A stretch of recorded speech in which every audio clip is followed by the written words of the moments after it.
Now in 2025, there were so many big changes to Old School RuneScape, from new bosses, new quests, new skills, a lot of big picture stuff. But there were also a lot of really small but important changes that I think went under the radar. So today I thought it'd be a great time to cover 15 underrated changes that I think a lot of people missed this year. Now a lot of things changed with the summer sweep up this year, and there was a lot of big sweeping changes, but one really interesting one I think went under the radar is the addition of Golem Bane weapons. Now there's only really two of them, and that is the Baronite Mace, which is a free-to-play weapon, and the Granite Hammer.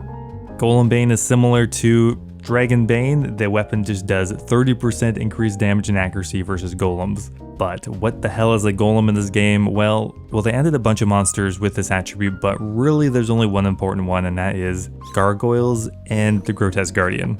So in 2025, if you want to kill gargoyles, almost everybody should be using a Granite Hammer. It is the second best item, only beaten out by a Scythe, and makes killing gargoyles and the Grotesque Guardian a breeze.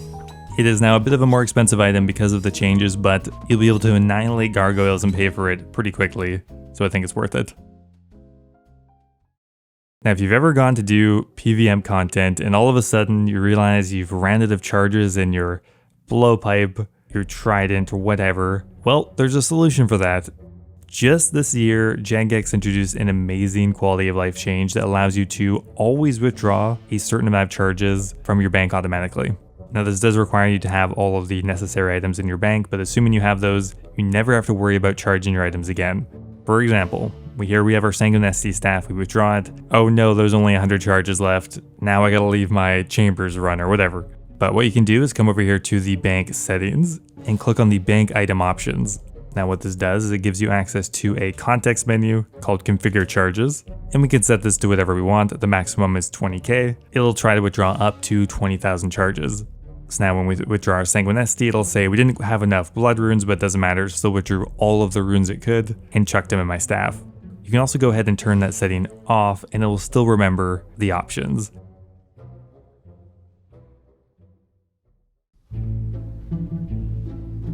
Now you might have noticed that I've been kind of into classical music lately based on the soundtracks I've been picking. Well, that's because I've been cosplaying as Mozart in today's video sponsor, Heroes of History.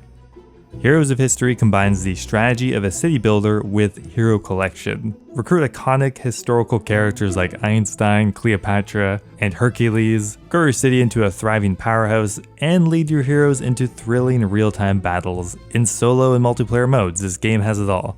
I've always wanted to cosplay as a monarch, and now I can. Upgrading your heroes is surprisingly fun. You can really feel yourself getting stronger as you play longer and upgrade more of your heroes. I like how unique your team ends up being. Like you could end up with Mozart, Sir Lancelot, and Marco Polo. I won't judge. Heroes of History has so much content to enjoy, so there's always something to do. You can participate in non-stop PvE battles or challenge another player in PvP. There are special themed events that offer unique items that you can get, as well as you can participate in historical battles.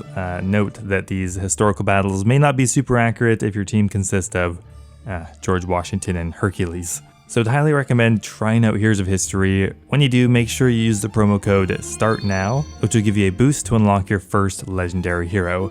Click my link or use this convenient QR code to start playing today. And thank you so much to Heroes of History for sponsoring.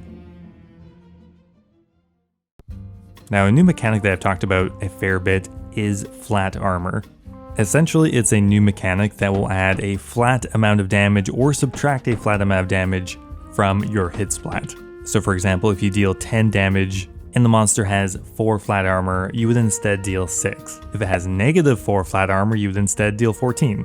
This is just a different way to balance monster defenses. Now we've talked a lot about this with the Naguas. It's an incredible melee training method, but this year they actually rolled out flat armor changes to a bunch of different monsters throughout Gielinor, and there are a few notable ones. Now for the most part, they added flat armor to mid-level and higher level monsters, but there's a few lower level monsters that actually have negative flat armor, which is insanely useful. For example, the Lore Shade, which is a level 40 NPC, has -3 flat armor, which means whenever you hit this monster, you'll deal an additional 3 damage.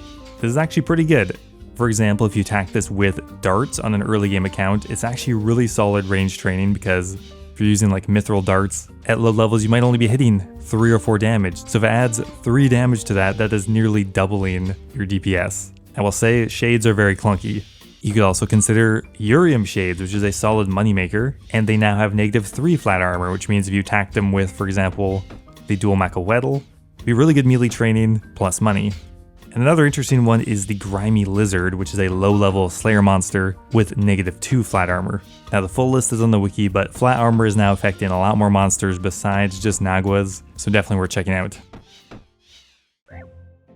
Now one of my favorite changes is a very small one, but just a couple months ago, Jagex made it so pets are now all free to reclaim. You don't have to pay money when you lose it. You don't have to be worried about bringing your pet into a raid. The only thing to consider is that your pet will still go to the reclaim office, which means you have to go out of your way to grab it back, but it won't cost you any money anymore, which means you should feel pretty free to bring your pet in the wilderness, in a raid, wherever you want, no monetary risk anymore. Now this year we received a lot of changes to PVM, and one that I've been wanting for a long time and I think is incredibly helpful is a change to the Ward of Arceus spell. Now for anyone who's ever killed Cerberus, it is really annoying without a Spectral Spirit Shield. Even with the Spectral, it is still kind of annoying. You pretty much have guaranteed prayer drain, and there's nothing you could do about that. The best you could do is reduce it. But now in 2025, the Ward of Arceus spell will actually also reduce the prayer drain effect from Cerberus by 1/3. Not quite as good as the Spectral, but it does stack with it, so if you do happen to have both of them, it's over an 80% prayer save. Okay, another really small change that they added just last month is the ability to minimize the minimap. This is built in as a RuneScape setting, so if you want to make more room for yourself, you can easily minimize it. It'll still retain the health, prayer, run, and spec energy orb, which I think is a really nice change. Now, just this year, a new spell was introduced to the standard spellbook, and that would be Monster Inspect. Now, the idea behind this is to add in a much more accessible way to get access to a Inspect spell. Monster Examine, which was the only other one in the game until now, was on the Lunar spellbook and required a quest and higher level skills to actually cast it. So I see why Jagex added it, but it is a really interesting spell. For one, I think it's bugged because you can cast this spell at any level. At level 1 magic, you can cast Monster Inspect, and it gives 30 magic experience. It's actually a pretty solid training method at level 1, considering it also only takes 2 body runes and 2 mind runes. But did you know you can even cast this in free-to-play, even though it is allegedly a members-only spell?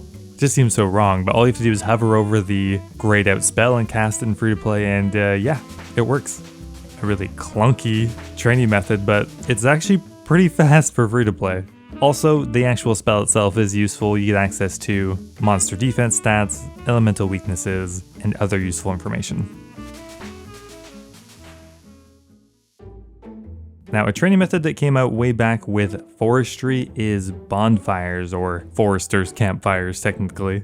But when they originally came out, burning a log on a Forester's campfire gave you 1/3 of the experience. However, with a recent change, Forester's campfire now give 100% of the experience, similar to burning it normally. However, it takes about twice as long to go through the animation.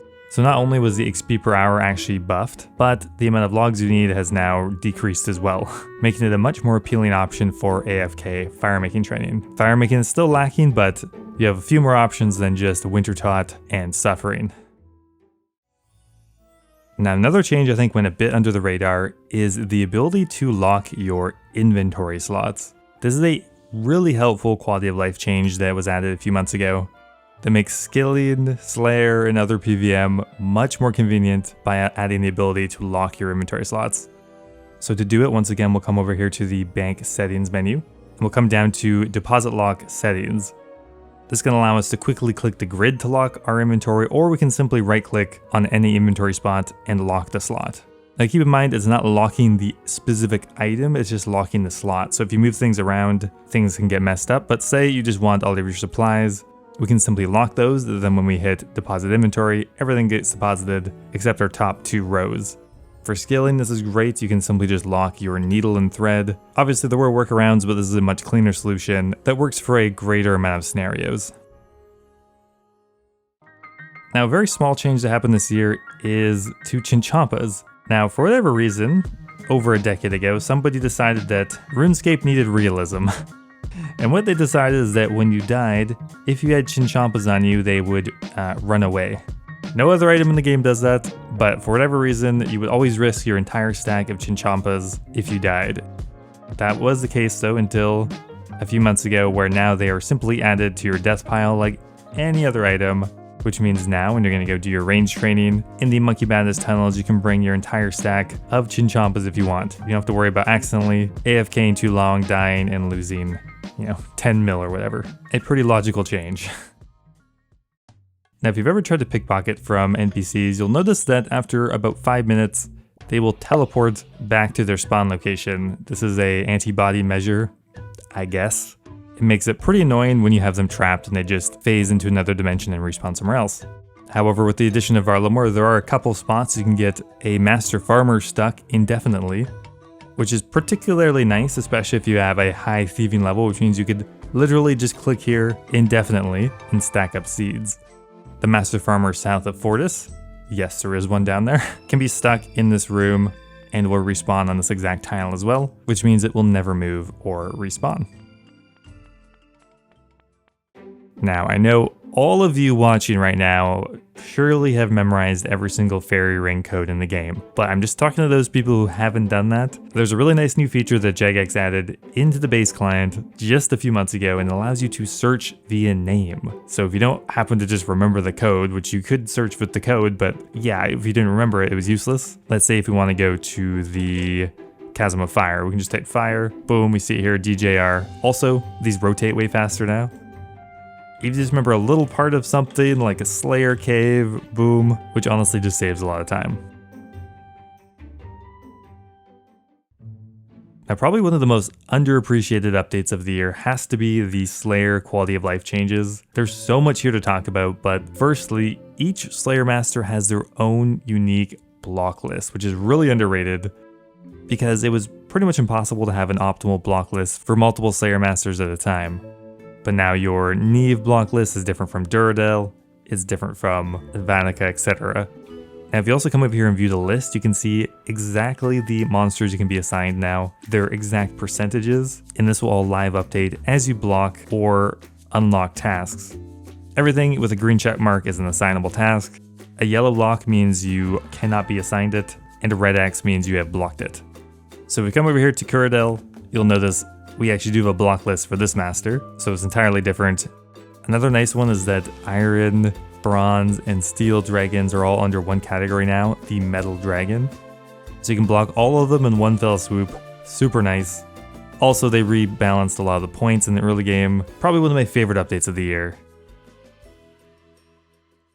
Now another small change they made this year is to charging mechanics.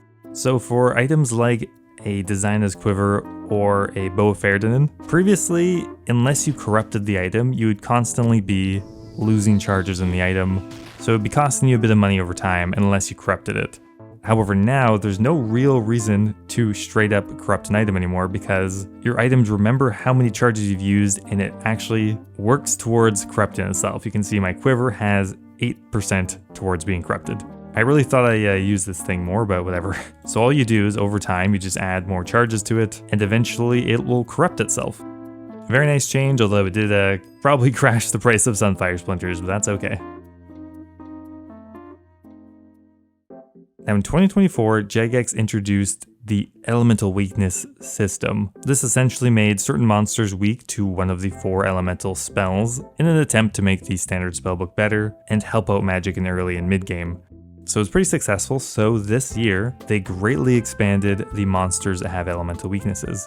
Now for the most part, this is more relevant to early and mid-game accounts still. It's not really changing endgame metas at all, but there are so many monsters with elemental weaknesses. They covered most of the bases now that most monsters you would expect have them, so if they look fiery, they're probably weak to water. If they look icy, they're probably weak to fire. Flying things and spectral things are weak to air. And things that have like a hard carapace, golem kind of things are weak to earth. Some notable ones are Jad has a 40% water weakness now, which is pretty good for early game Ironman. Barrows has a 50% air weakness. Ice Demon has a 150% weakness to fire now. Fire giants have 100% water weakness. Frost crabs, which are a new crab, 100% fire weakness, great for magic training. Plus there are hundreds of other examples of monsters that are affected, which I think is a really underrated change. Anyway guys, that's going to be it for today's video. Let me know what your favorite change of the year is. We had some big picture stuff, but I think a lot of the small picture stuff is what makes the game great and moving in a positive direction. But that's all I got for you today guys. Thanks for watching, and I will see you next time.